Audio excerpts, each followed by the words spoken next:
Jesus nos abençoe, nos abrace, nos conforte, né? Nessa reunião fraterna. Estar na casa espírita, tendo a oportunidade de falar do Evangelho do Cristo, à luz da doutrina espírita, é para nós sempre esclarecimento e consolo. E hoje o que a gente pretende é fazer uma conversa sobre esclarecimento e consolo. Quando a gente fala, o tema escolhido foi suicídio indireto, quando a vida é negligenciada, não é no sentido de nos amedrontarmos diante da vida, né? E sobre as consequências dos nossos atos, mas fazer o que a doutrina espírita faz de melhor. Ela nos esclarece para que nós tenhamos a real noção de qual é a nossa responsabilidade perante a nossa vida e perante as nossas escolhas. Porque o que mais a doutrina espírita faz é nos esclarecer que nós somos regentes da nossa própria vida. Ninguém nos castiga, ninguém nos presenteia. Nós vamos conquistando direitos e assumindo responsabilidades à medida em que vamos escolhendo, fazendo as nossas escolhas. E falar sobre suicídio indireto é mais, na verdade, falar sobre bem viver. É um convite a bem viver. Recordando, primeiro de tudo, que nós somos espíritos imortais, ok? Nós não somos matéria, nós somos espíritos imortais. Esse é um dos princípios básicos, né? A existência do espírito e a imortalidade da alma, além da permanência da sua individualidade depois que nós desencarnamos. Então, este não é o nosso mundo natural. Nós não fomos criados para viver aqui. No entanto, temos a necessidade da vida material. É também um dos princípios básicos da doutrina espírita a pluralidade das existências, encarnados, ou seja, as sucessivas encarnações. E por que a gente precisa estar aqui? Será que a gente reflete cotidianamente sobre isso? O que eu estou fazendo aqui, afinal de contas? Né? Por que meu pai me coloca aqui no meio de tanta gente diferente de mim, e eu preciso aprender a conviver com todas as diferenças, aceitar todas as diferenças, respeitar todas as diferenças? Porque é nesse convívio que eu vou acelerando esse meu processo de desenvolvimento enquanto filho de Deus. Eu vou me melhorando no contato com o outro. Eu vou me melhorando, né, nas dificuldades e nas vivências que eu preciso ter na minha vida encarnada. Eu começo a pensar que eu preciso melhorar, inclusive, a minha vida material. Mas, principalmente, eu, na condição de espírito encarnado, de filho de Deus, me melhorando moralmente. Só que se nós não somos essencialmente carne, mas somos espírito, nós também não podemos agir diretamente na matéria, porque não é nosso mundo natural. Por isso que a cada encarnação que a gente vem, como necessário que é cada período encarnatório para acelerar a nossa evolução espiritual e material, diga-se intelectual, eu preciso de um corpo físico. Isso está em um livro dos Espíritos. Eu preciso de um corpo físico. E o corpo físico que seja compatível com aquele mundo que eu vou habitar. Porque é também princípio básico que há pluralidade dos mundos habitados, né? Existem muitos mundos. A Terra é só um grão de areia no universo habitado. Mas nós estamos, enquanto espíritos imortais, vinculados, pelo menos por agora, ao planeta Terra para fazermos o nosso processo evolutivo. E para estar aqui, precisamos desse corpo físico que cada um de nós temos agora, que nós ocupamos, do qual nós nos utilizamos. E ele é preciosíssimo. Na lição de Emmanuel, é o primeiro presente que Deus nos dá. É o primeiro instrumento que nos é dado por Deus para que estejamos nessa encarnação. É a primeira coisa que Deus nos empresta. Porque até o corpo físico não nos pertence. O corpo físico, do jeito que nós o recebemos, do jeito que ele é, nós o recebemos por empréstimo divino, por concessão divina. E é tão importante, tão maravilhoso esse veículo material, que André Luiz, em um livro do Missionários da Luz, na psicografia de Chico, dedica um capítulo, mais de um capítulo na verdade, mas principalmente o capítulo 12 de Missionários da Luz. Esse livrinho aqui, ó, da série A Vida no Mundo Espiritual, de André Luiz, psicografado por Chico. E tem o capítulo 12 que ele vai falar do corpo, né? Daquilo que se está projetando para ser o nosso corpo físico. E é maravilhoso, André Luiz fica encantado, porque primeiro o mentor espiritual leva ele naquilo que eles chamam de laboratório espiritual, e logo André Luiz vê dois modelos assim, um feminino e um masculino, perispíritos que estavam sendo organizados, porque se nós não sabemos, vamos ficar sabendo agora. Nosso corpo físico, ele é uma expressão do nosso perispírito. Nós sabemos, né? Nós temos pelo menos 3 corpos. Corpos não, né? Nós temos pelo menos 3 elementos. O espírito, o perispírito e o corpo físico. Então lá eles estavam trabalhando em 2 perispíritos. E André Luiz fica maravilhado, porque ele vê a constituição. E eram perfeitos os modelos. Modelo organizador biológico, né? É o nome que recebe. E era perfeito, e ele fica encantado, porque ele via todos os músculos, todos os órgãos, as veias, tudo, a parte coronária, a parte intestinal, a parte genética, tudo. E ele fica encantado, que era um mundo completamente novo. E André Luiz fala, mas eu não tinha noção de que era tão importante assim a questão do corpo físico. Nós vamos ver por que é importante. E aí o mentor espiritual diz, André, mas nós temos milhares de trabalhadores no mundo espiritual, destinados exatamente a fazer essa projeção do corpo físico que nós vamos precisar. Porque o nosso corpo físico, gente, ele tem que vir além do DNA, obviamente, nosso pai, nossa mãe, a questão genética, ele tem que vir preparado segundo as nossas necessidades. Para a gente viver aqui o que nós precisamos. Alguns virão com esse corpo físico inicialmente perfeitinho, depois ele vai precisar sofrer algumas modificações para se adaptar às provas ou expiações daquele espírito. Às vezes nós temos algumas dificuldades relacionadas com perdas de membros ou de capacidade ao longo da nossa existência, porque assim foi determinado segundo as nossas necessidades de educação, de retificação, de expiação dos nossos erros.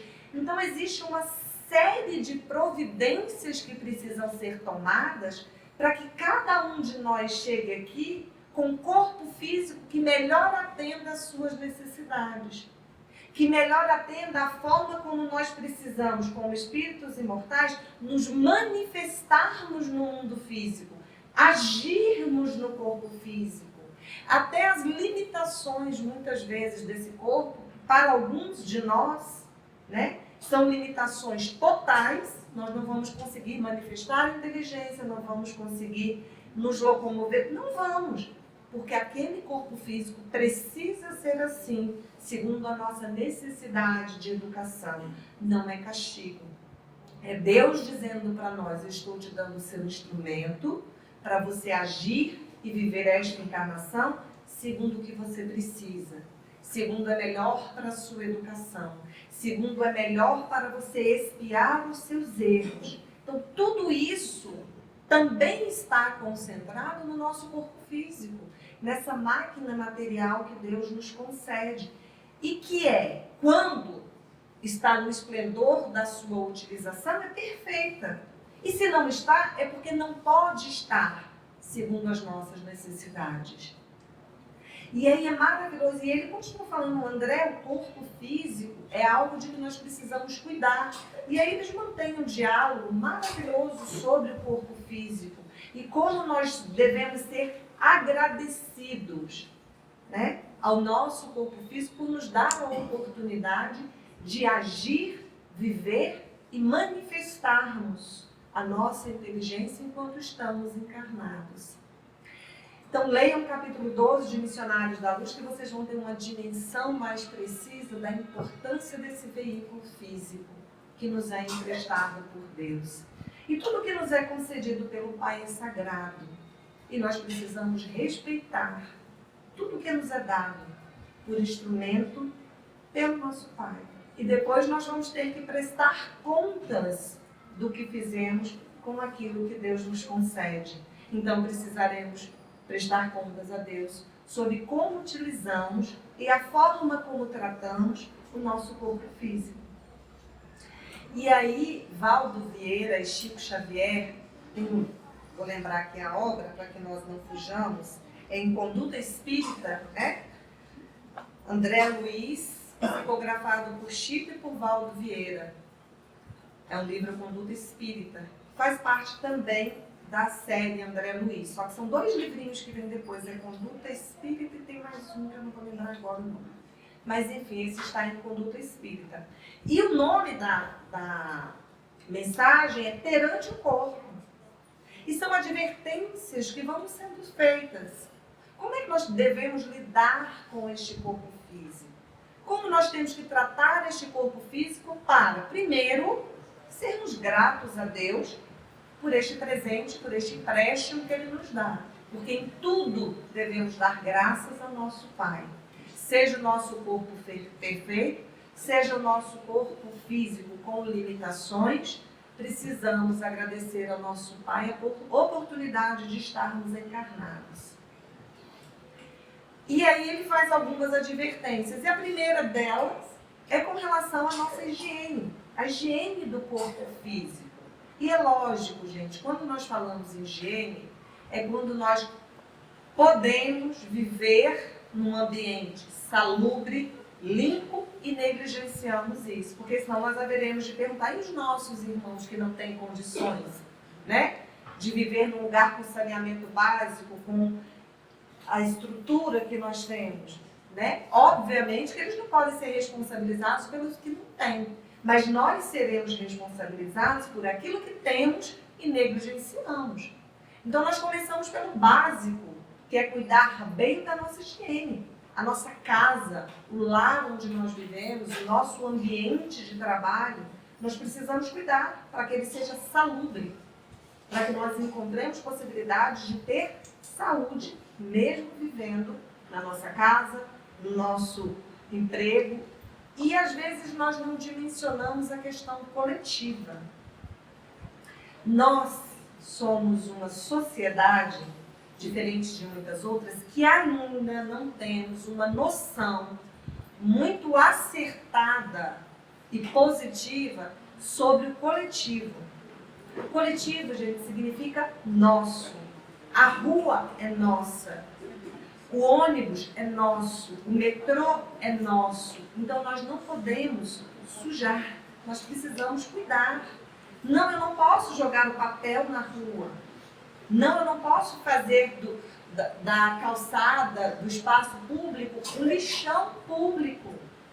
Eu não posso fazer isso. Existem os lugares específicos onde aquilo pode ser jogado, porque nós estamos nos prejudicando pessoal e coletivamente. E isso faz parte da nossa educação, o respeito a nós mesmos e o respeito ao coletivo.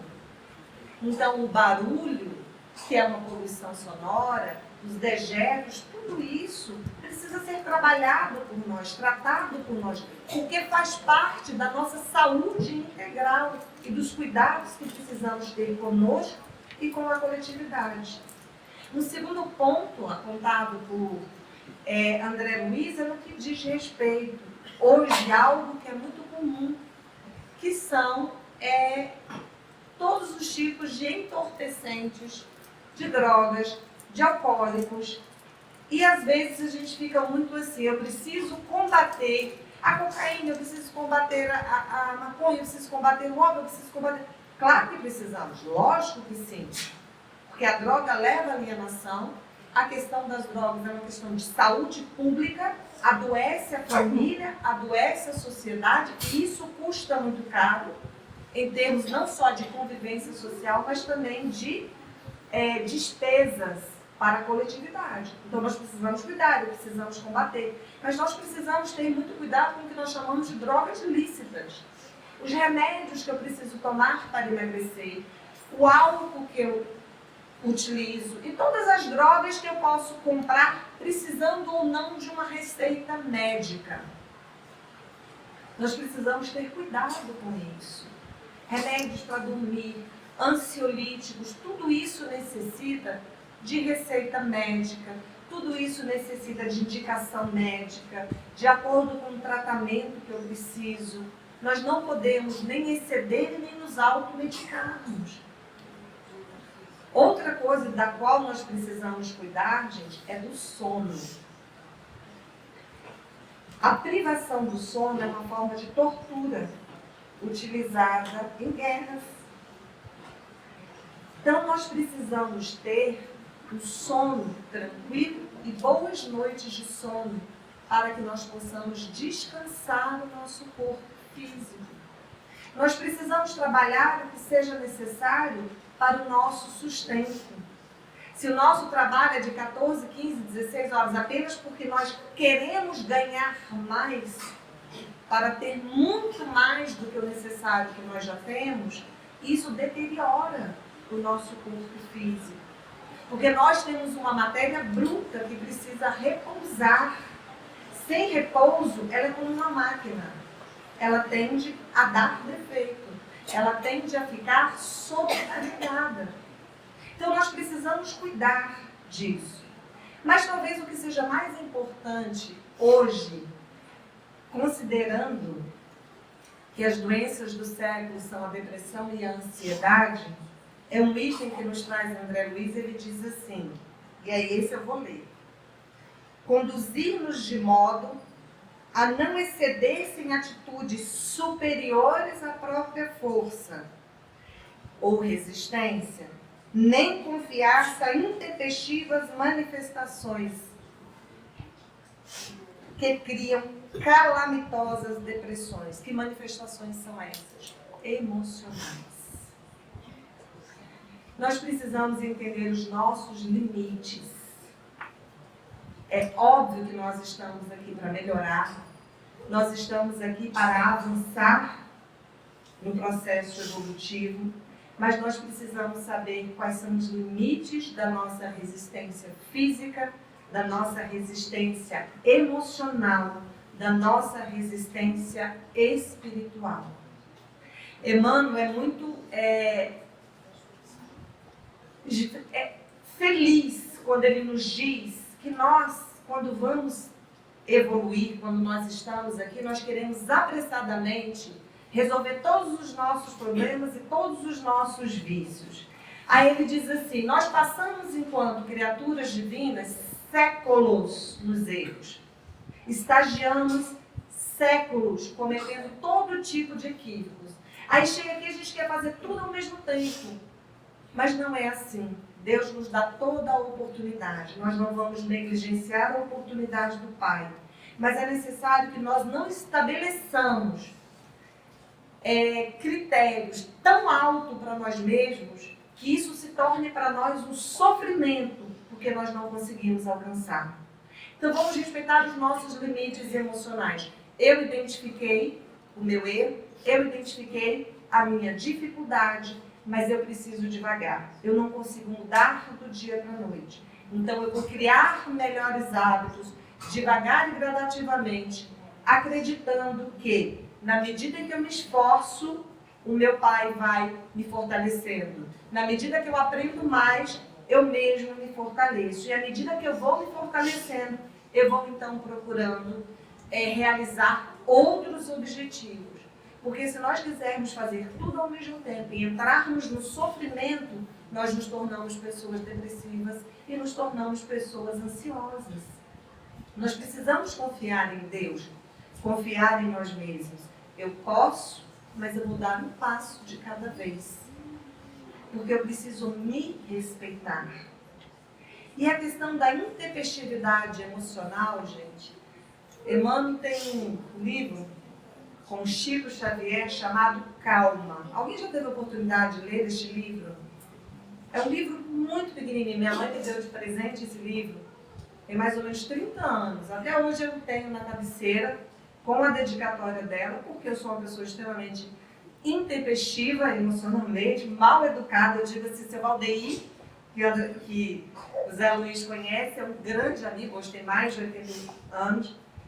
E uma vez ele falou para mim e falou assim, Renata, às vezes assim, você é muito sincera, você precisa ter um pouco mais de jogo de cintura. Eu falei, seu Valdeir, diga logo assim, minha filha, você é muito mal educada. Você precisa conter as suas palavras e as suas emoções. E nós temos uma impaciência natural para lidar com as coisas. Mal sabendo nós que a impaciência, a intolerância, a ira, a raiva, as explosões muito violentas de emoções despejam cargas hormonais nos nossos organismos e podem afetar para cada um de nós organismos diferentes. Há pessoas que com as suas reações muito violentas atingem o estômago, desenvolvem úlceras que não precisavam desenvolver, que não estavam no script. Porque nós líamos agora, bem-aventurados os aflitos, causas das aflições, aí a gente acha assim, eu desenvolvi uma úlcera porque estava previsto, eu escolhi. Uma úlcera, lógico, terrível. Eu desenvolvi um câncer porque estava no meu projeto reencarnatório. O meu fígado adoeceu porque... E o que a gente está fazendo aqui agora? Como é que eu estou me tratando? Como é que eu estou tratando esse corpo? O quão continuamente eu tenho descargas emocionais violentas de raiva, de revolta, de irritação, de intolerância, cotidianamente, a cólera, né? Cotidianamente. E eu vou, então, saturando o meu coração, o meu fígado, o meu estômago, as minhas costas, a minha cabeça. Eu reajo na cabeça. Qualquer coisa na minha cabeça dói. Então, quando eu sou intempestiva e mal criada, que o seu Valdeir não quis dizer que eu era, a minha cabeça reage. Eu passo 2, 3 dias com a dor de cabeça. É o organismo dizendo para você, você está me maltratando. Você precisa me tratar melhor. E nós fazemos isso, gente, regularmente, corriqueiramente. E achamos que está tudo bem. E achamos que é normal. E que não tem problema nenhum. Mas as nossas emoções, elas vão se somando em nós. Tanto no nosso corpo físico, quanto no nosso perispírito. E a soma reiterada de energias saturadas, de ira, de cólera, de raiva, elas vão adoecendo as células do corpo físico. Fora o nosso emocional. Nós passamos a ser pessoas, muitas vezes, e não percebemos, desequilibradas no dia a dia, incapazes de lidar com pequenas problemáticas. Filhos, às vezes, um pouquinho mais rebeldes. Eu mesmo essa semana tive uma explosão com a minha filha, porque ela me deu uma resposta atravessada. Aí depois eu fiquei olhando, meu Deus do céu, mas se ela me dá uma resposta atravessada e eu reajo assim, como é que eu vou educar? Como é que eu vou dizer para ela que está errado dar uma resposta atravessada se eu não tive paciência para dizer, minha filha, senta aqui. Não é assim que faz. A gente diz logo, deixa de ser abusada, menina. Né? Você está falando de sua mãe, menina. Não, filha, senta aqui. Não é assim que as coisas são. Vamos conversar. Né? Você está ultrapassando os limites. Quando a gente vê, a gente já subiu dessa altura. E na nossa casa é pior. Porque na rua a gente ainda tem um verniz social, né? Que a gente acha que eu preciso ser mais educado, eu preciso ser mais polido. Imagina o que as pessoas vão pensar de mim. E por dentro a gente está ali roendo. Mais 5 minutos, se a pessoa insistir 5 minutos, acabou o verniz social também, né? Mas na casa da gente não tem nem verniz social. Porque a gente acha que pode descarregar mesmo todas as nossas frustrações, inclusive. Como se os nossos familiares, né, fossem os nossos capachos, né? E a gente pudesse descontar e pisar, e não é, né? São as pessoas que, como todas as outras, precisam da nossa tolerância.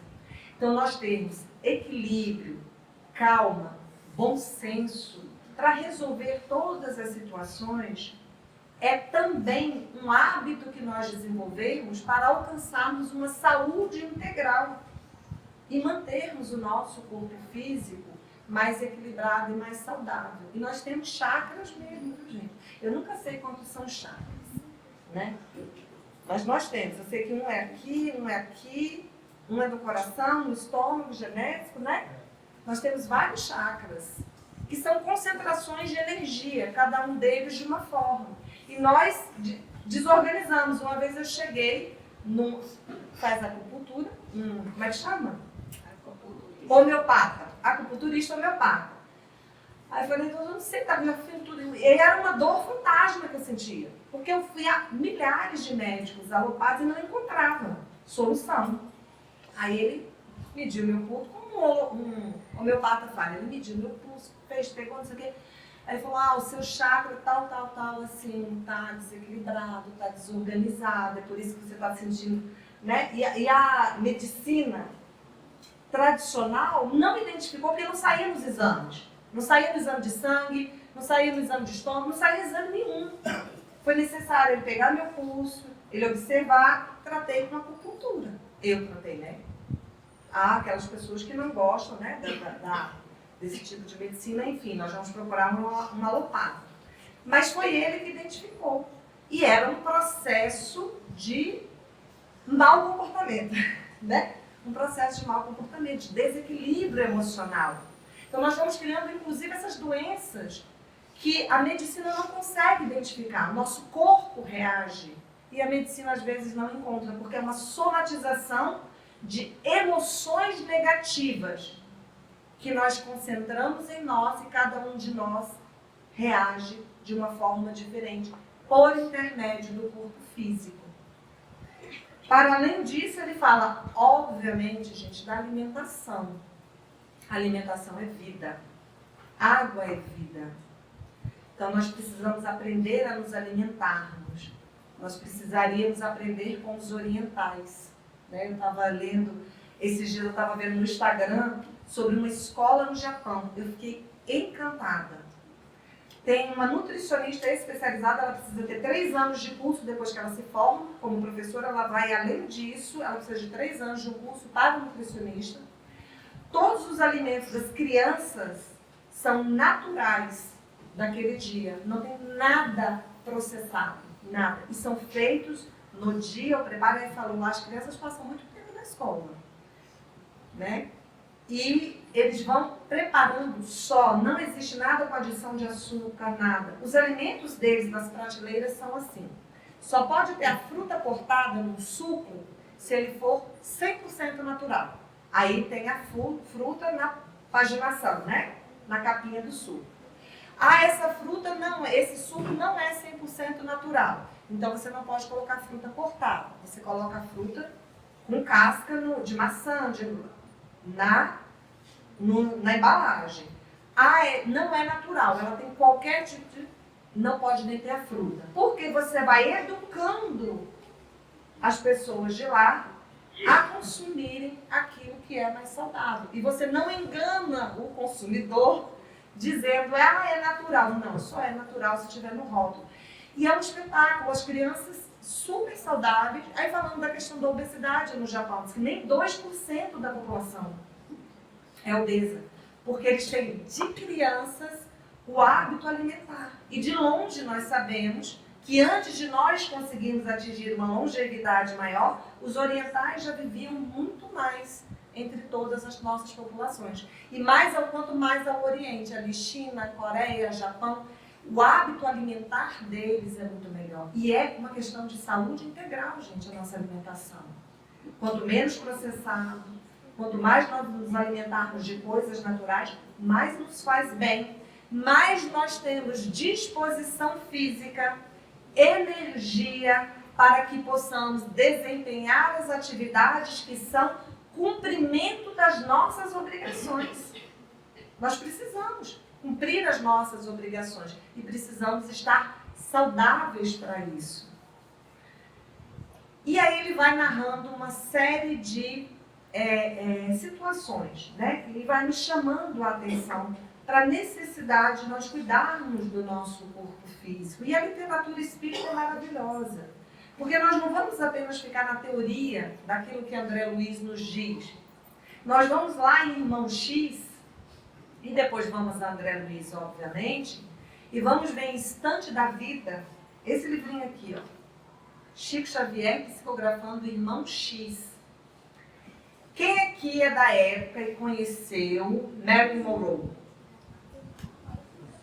Uma atriz hollywoodiana linda, famosa, ela tem uma cena icônica. Ela com um vestido branco, assim, né? Sob de baixo, como se fosse um vento, assim, ela segurando, né? E ela era linda, mas uma personalidade que sofreu muito, tanto encarnada quanto desencarnada. E Irmão X, num cemitério, nos Estados Unidos, tem um encontro com Marilyn Monroe. Ela está sentadinha, assim, muito amuada, muito pensativa, desencarnada há muito tempo já. E ele fica encantado, obviamente. Imagina ter uma entrevista, além do mundo, com Marilyn Monroe, que, né, foi um ícone de Hollywood à época. E ele vai fazer uma entrevista com ela. E eles conversam em dado momento. Irmão X pergunta para ela, mas você manteve a lucidez depois do suicídio? Porque ela foi veiculada à época que ela teria se suicidado. E aí, gente, nós precisamos prestar bastante atenção na primeira coisa que ela nos fala. Ela diz, essa conversa de suicídio não é exatamente assim. Os vivos falam dos mortos o que lhe dá na telha, sem, no entanto, perceberem que um dia serão eles que estarão aqui. Porque ela diz, em verdade, eu não me suicidei. Gente, isso é muito importante. Porque nós sabemos que somos espíritos imortais, sabemos que sobrevivemos à morte do corpo físico, que mantemos a nossa individualidade, mantemos a nossa consciência, e não raras vezes nós maltratamos tanto as pessoas desencarnadas.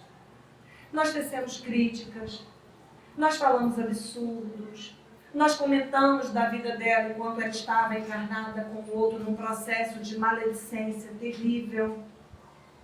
Nós às vezes pedimos, né, encarecidamente auxílio, às vezes sem nos atentarmos que se ela não viveu bem em vida, gente, a natureza não dá saltos. Ela está em processo de tratamento na espiritualidade ainda. Talvez não esteja podendo nos ajudar. E a nossa súplica atormenta o espírito depois da desencarnação.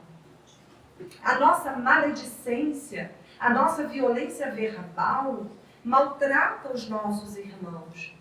Assim como nos maltratará se formos alvos da maledicência alheia depois que desencarnarmos. Porque chega até nós. Tudo que nós dissemos do outro desencarnado, chega até ele. Não raras vezes nós vamos a velórios e, infelizmente, o que a gente vê são gracejos, né? É um burburinho, é uma conversa. Às vezes nós nos atentamos para a necessidade da oração. E às vezes o nosso irmão está ali, apegadinho no corpo físico dele, vendo tudo, ouvindo tudo. E nós estamos, então, aumentando o sofrimento dos nossos irmãos em vez de auxiliá-los. E foi isso que aconteceu com ela. Vocês imaginem a época, todos os jornais e todas as pessoas falando, né, do suicídio de Marilyn Monroe. Ela disse, não, eu de fato, ela disse, eu não achei que estava me matando, né? Vamos contar a história dela então. Ela diz, primeiro, eu estava num processo obsessivo terrível naquela época dos fatos. Primeira coisa. Segundo, eu padecia de um processo depressivo também muito forte. Eu passei noites em claro. Eu não conseguia dormir, então eu fiquei meio transtornada, com a ausência do sono, tomando remédios. E num dia de manhã, achando que estava tomando o sonífero que eu sempre tomava para dormir, tomei uma dose excessiva do remédio que me expulsou do corpo. Ela até diz assim. Então ela diz, eu não queria me matar, mas infelizmente a minha condição, a minha vigilância, porque ela também fala sobre isso, acabou me levando inconscientemente a produzir a minha própria morte. e abreviar, então, o meu tempo em vida. Porque ela fala, diz, desde muito jovem, eu sofri altos e baixos emocionais. Eu nunca soube lidar muito bem com a minha liberdade, ela fala. E são tantos os aprendizados, né? Por isso que a gente fala que doutrina espírita é esclarecimento e consolo. Liberdade, depois da vida, é o direito certamente mais extraordinário que nós temos. Mas liberdade sem responsabilidade pelos atos que praticamos pode ser para nós, talvez, o maior desafio. Porque é no excesso ou no mau uso dessa liberdade que nós acabamos cometendo os maiores equívocos, nos comprometendo diante da lei de Deus, diante de nós mesmos e diante do próximo. Isso acontece com ela. Ela diz, eu nunca soube muito bem lidar com a minha liberdade nem com as minhas emoções. E por causa da minha arte, eu acabei cometendo todos os tipos de excessos. Excessos que a levaram ao ponto em que ela chegou de acabar num suicídio indireto, mesmo querendo viver. E hoje é muito fácil nós vermos isso, gente, em família, em sociedade, nas redes sociais. Nós estamos muito adoecidos emocionalmente. Não raros de nós se socorrem de remédios, né, de soníferos, remédios para dormir, com orientação médica. Outros de nós sem orientação médica, os ansiolíticos, os antidepressivos, fazem parte. E está certo, o médico vai receitar e nós temos que procurar. Quando estamos adoecidos emocionalmente, além da casa espírita, além do diálogo fraterno, além das palestras, dos passes, da boa leitura, nós temos que procurar o profissional de saúde que vai nos auxiliar a lidar com essa nossa doença emocional. Claro. E alguns de nós, a doença vai estar tão agravada que é necessário, sim, nos valhamos de remédios, ansiolíticos, antidepressivos, calmantes, soníferos, faz parte. Mas tudo dentro do controlado, tudo com acompanhamento. Não esquecendo que, acima de tudo, nós precisamos ter fé. E ela diz, me faltou a fé naquele momento. Então, por isso que nós estarmos aqui hoje, falando da existência de Deus, da imortalidade da alma, dos esclarecimentos da doutrina espírita, é um meio também de fortalecermos a nossa fé. Não apenas em Deus, mas em nós mesmos, para sabermos que esses momentos são difíceis, às vezes a gente vai precisar de ajuda, não tem problema pedir ajuda, mas nós precisamos ter a consciência do limite. E a fé, às vezes, nos dá essa consciência. Eu vou procurar ajuda, mas eu tenho fé em Deus, eu tenho fé em mim. Eu preciso fazer a minha parte, porque senão também não adianta. Nesse processo do bem viver, da saúde integral, nós somos, como em tudo na nossa vida, os atores principais e precisamos nos cuidar. Para além dela, e para que nós finalizemos, nós vamos nos lembrar de André Luiz. Todo mundo fala, mas todo mundo lê o Nosso Lar, todo mundo sabe que André Luiz foi um suicida indireto. Ele é outro que chega na espiritualidade, viu? Henrique de Luna, que vai tratá-lo na espiritualidade, André Luiz. Todo mundo já leu aqui, gente, Nosso Lar, e às vezes a gente fala achando que todo mundo leu, nem todo mundo leu, né? Quem não leu Nosso Lar? Tem algumas pessoas, então vamos fazer uma introduçãozinha, né? É o primeiro livro de André Luiz e ele vai contar da forma como ele, André Luiz, chega no mundo espiritual. Ele está falando dele, pessoalmente, a experiência dele. E a experiência dele é que ele chega, ele vai para o umbral, ele fica 8 anos no umbral, e no umbral as pessoas, os espíritos em torno dele ficam suicida. E ele chega, ele é recolhido, vai para Nosso Lar, está na enfermaria, doente, ainda com a região essa estomacal e intestinal adoecida, porque ele morre em decorrência, né, de uma doença que ele desenvolveu, principalmente no intestino. E Henrique de Luna vai tratá-lo e fala para ele, André, que pena que você chega ao mundo espiritual como suicida, né? Ele, aí ele fica logo melindrado, né? Ele, esse negócio, essa história está mal contada. Porque eu, na verdade, fiquei 40 dias no hospital, lutando entre a vida e a morte pela minha vida. Eu passei por 2 cirurgias. Eu queria muito viver. Eu não sou suicida. Aí, Henrique de Luna vai, não, André, então peraí. E olha só, gente, eu não me recordava. Porque tinha muito tempo que eu tinha lido e falava, gente, é isso tudo. E, gente, somos nós, é o nosso dia a dia, e às vezes a gente não percebe. Alguns de nós, é claro, não de todos nós. Alguns de nós já somos bem vigilantes. Olha o que Henrique de Luna diz para ele. Sim, esclareceu o médico, demonstrando a mesma superioridade, serenidade superior.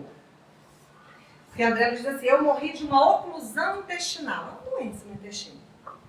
Aí ele diz assim, mas a oclusão, diz Henrique de Luna para ele, o médico, radicava-se em causas profundas. Talvez o amigo não tenha ponderado bastante. O organismo espiritual apresenta em si mesmo a história completa das ações praticadas no mundo. Gente, o nosso perispírito grava tudo.